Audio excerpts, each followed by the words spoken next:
법원의 집회 소집 허가 받기만 하면 끝일까요?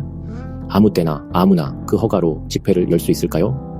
오늘은 집합건물관리단 집회 소집권의 본질과 한계를 정면에서 다룬 집회 개최 금지 가처분 승소 사례를 소개해드립니다. 저는 이 사건의 채권자인 관리단 입장에서 소송을 수행하였습니다. 본격적으로 시작하기에 앞서 구독, 좋아요와 알림 설정 해주시면 앞으로 법률 지식을 더욱 쉽게 얻으실 수 있습니다. 이 사건은 인천 송도에 있는 대규모 집합건물에서 벌어진 분쟁입니다.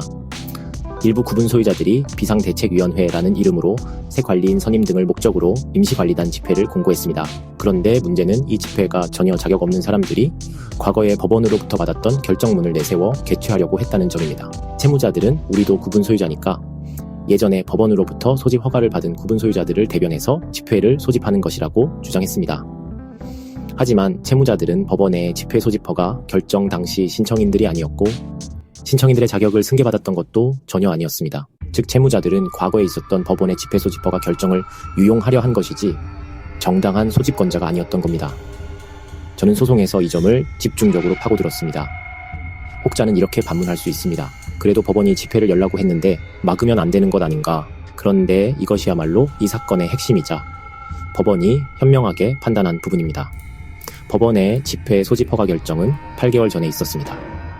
만약 법원의 허가만 있으면 언제든 아무 때나 집회를 열 수 있다고 하면 어떤 일이 생길까요? 예를 들어 일단 허가 결정만 받아두고 나중에 내 편에 서는 구분 소유자가 늘어나서 과반이 확보되면 그때 유리한 시점에 몰래 집회를 열어 결의를 강행하는 것도 가능하게 됩니다.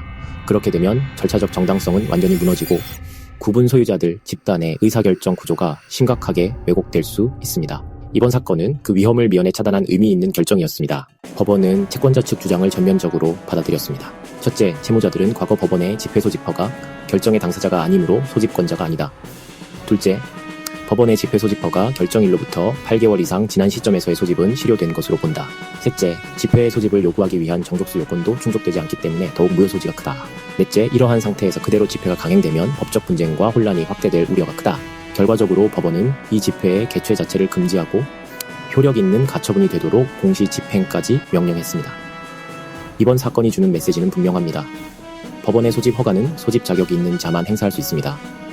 집회 소집 허가 결정이 있었다고 해도 상당한 기간이 지나면 실효될 수 있으며 이를 무기처럼 보관해놓고 유리한 시점에 꺼내는 건 악용입니다.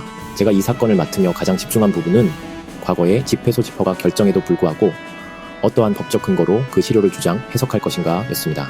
우리가 이긴 핵심은 단순히 서류를 따진 게 아니라 그 허가의 법적 본질과 남용 가능성까지 입증해낸 데 있습니다.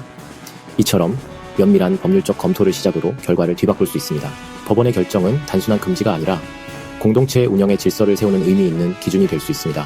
유사 사례가 있다면 반드시 법적 조력을 받으시길 바랍니다. 지금까지 부동산 전문 변호사 이찬승이었습니다. 좋아요와 구독 부탁드립니다. 다음 영상에서 뵙겠습니다.